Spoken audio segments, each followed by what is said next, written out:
Welcome back. I'm Jill with the CarefreeKitchen.com, and today I'm going to be sharing with you my recipe for peanut butter bars. Now these peanut butter bars are just to die for. They're so rich and decadent and such a fun treat. If you love Reese's peanut butter cups, then you are going to love this recipe.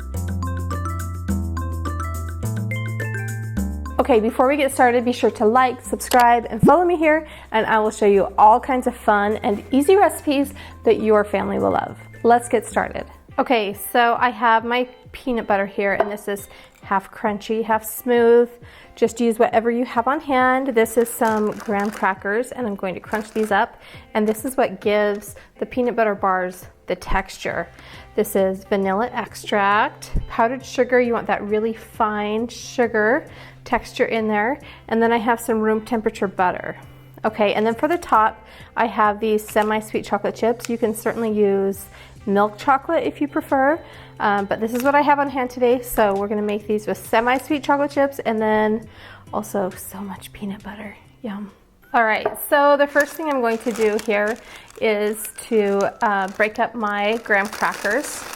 And you can break them up with your hands. You could actually use a food processor for this too. Either way works great.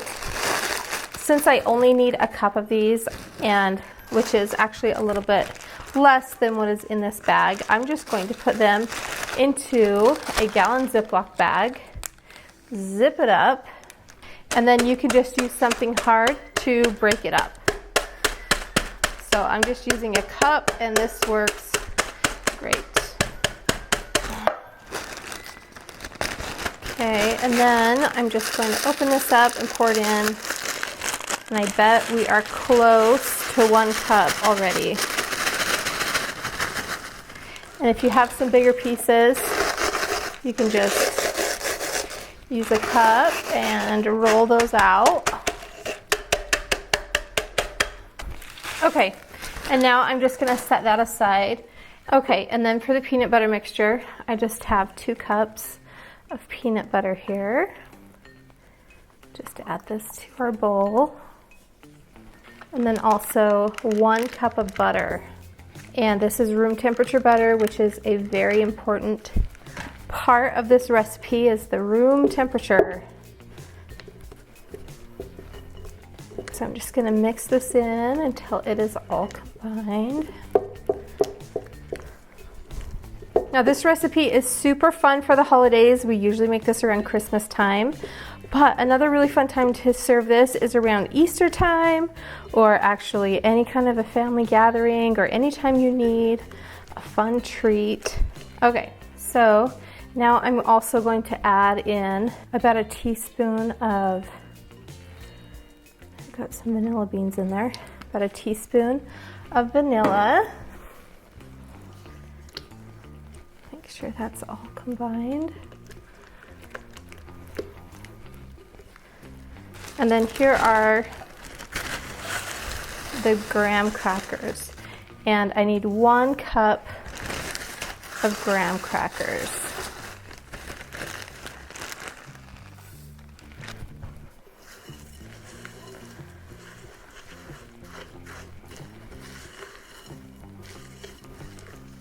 Okay, so this is what the mixture should look like so far. We have little bits of graham cracker, and there's little bits of peanut in there. Okay, and now I'm going to add 3.5 cups of powdered sugar. Now this makes a big batch. This makes a 9 by 13 inch baking dish, so it's definitely enough to feed a crowd. But this also freezes really well if you want to put it in just a stored or a covered container, like a Tupperware container. It will save for a few months like that. So if you know you have a few family gatherings, this is perfect. We actually, for Christmas, we made a charcuterie board for my family, and I had some of this left over from recipe testing, and it was a hit on our dessert charcuterie board. So that works really well. All right, now we're just gonna continue to stir this until it's all combined. Okay, so this is what the peanut butter mixture will look like when it is all mixed up. And as you can see, it's still really soft, but it's got, like, you can see the little bits of like peanut, and it's a little bit gritty. There's some of that graham cracker in there, so this is perfect. Okay, and then for the pan, I'm just gonna spray a 9 by 13 inch pan with nonstick cooking spray. And then I'm going to add in all of the peanut butter mixture. I like to just use my hands and pat this down into the bottom of the dish. So there we go. It doesn't have to be perfect because there will be a layer of chocolate over there, but you do want the bars to be as even as possible. Okay, just smooth this out a little bit. Okay, and then I'm gonna put this into the freezer for about 10 minutes while I melt my chocolate. Okay, and then for my chocolate, this is a microwave safe bowl, so I'm just gonna pour it in here.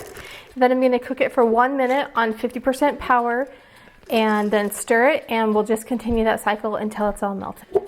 All right, be sure you stir it between melting it in the microwave, because sometimes the chocolate chips can maintain their shape, but they're actually melted. So one of the things about melting chocolate is that you want to allow the chocolate that is cool to mix in with the hot chocolate, and then it will all melt at a similar pace.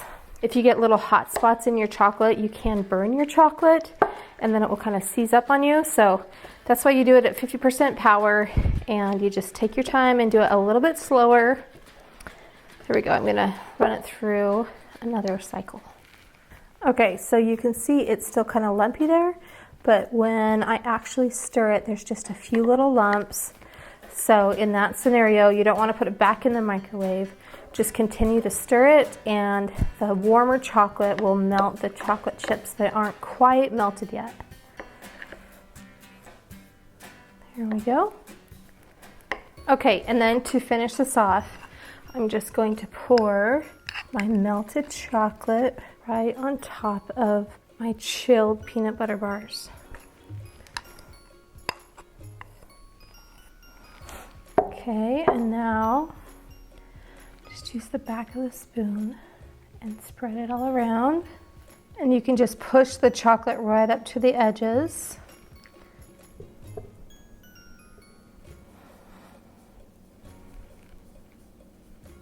There we go. Now I'll just put this in the refrigerator or the freezer for a few minutes until the chocolate has set, and then it will be time to cut these into bars. All right, here are my no-bake peanut butter bars. These are rich and decadent and also so easy to make. If you love peanut butter and chocolate, you're not going to want to miss this one. I hope you guys enjoyed this. Be sure to like, subscribe, and follow me here, and I will show you all kinds of fun and easy recipes. Thanks again for watching, and we'll see you next time.